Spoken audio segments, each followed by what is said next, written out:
નમસ્કાર, આપ જોઈ રહ્યા છો જેકેએસ ન્યૂઝ ગુજરાતી. વાત કરું તો ડીસાના કરિયાણા મર્ચન્ટ એસોસિએશનના નવા હોદ્દેદારોની વરણી કરવામાં આવી હતી. સમગ્ર વાત તો ડીસા શહેરમાં કરિયાણા મર્ચન્ટ એસોસિએશનના નવા હોદ્દેદારોની વરણી કરવા માટે બેઠક યોજાઈ હતી, જેમાં નવા પ્રમુખ તરીકે ખુશાલભાઈ ગણેશભાઈ સુદેશા, ઉપપ્રમુખ તરીકે અજયભાઈ મુકેશભાઈ ચોખાવાલા, મંત્રી તરીકે આશીષભાઈ બાબુલાલ શાહ, સહમંત્રી તરીકે રાજેશભાઈ રસિકભાઈ લીંબુવાળા તેમજ ખજાનચી તરીકે વિનોદભાઈ લાલજીભાઈ શાહની સર્વાનુમતે વરણી કરવામાં આવી હતી. જ્યારે કરિયાણા મર્ચન્ટ એસોસિએશનના નવા હોદ્દેદારોની વરણી કરાતા મોટી સંખ્યામાં વેપારીઓ દ્વારા ફુલહાર પહેરાવી શાલ ઓઢાડીને સન્માનિત કરવામાં આવ્યા હતા. નવીન હોદ્દેદારો દ્વારા પણ ડીસા શહેરમાં વેપારીઓના પ્રશ્નોની વાચા આપવાની ખાતરી આપી હતી. ત્યારે આજે કરિયાણા મર્ચન્ટ એસોસિએશનના નવા હોદ્દેદારોની વરણી સાથે નવીન કારોબારીની પણ રચના કરવામાં આવી હતી. જેકેએસ ન્યૂઝ ગુજરાતી સાથે ભરત ઠક્કર, ડીસા.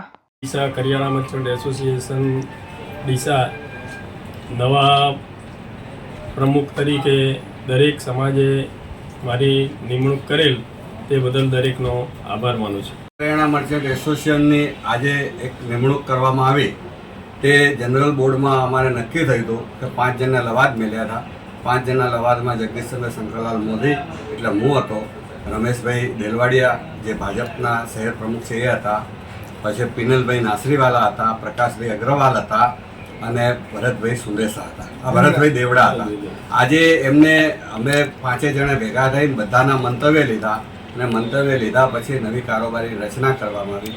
તેમાં દરેક સમાજને અમે સમાવેશ કર્યો છે અને ઘણા લાંબા સમયથી હું પ્રમુખ પદે હતો ડીસા કરિયાણા મર્ચન્ટનો. જ્યારે પણ મારી જરૂર હશે કે રમેશભાઈની જરૂર હશે કે અમારા કોઈ પણ સભ્યોની જરૂર હશે ત્યારે અમે એમને યાદ કરીશું અને એમના કામની સાથે કામ લઈશું અને ખુશાલભાઈની સાથે અમે ખભે ખભો મિલાઈને કામ કરવા અમે તત્પર રહીશું.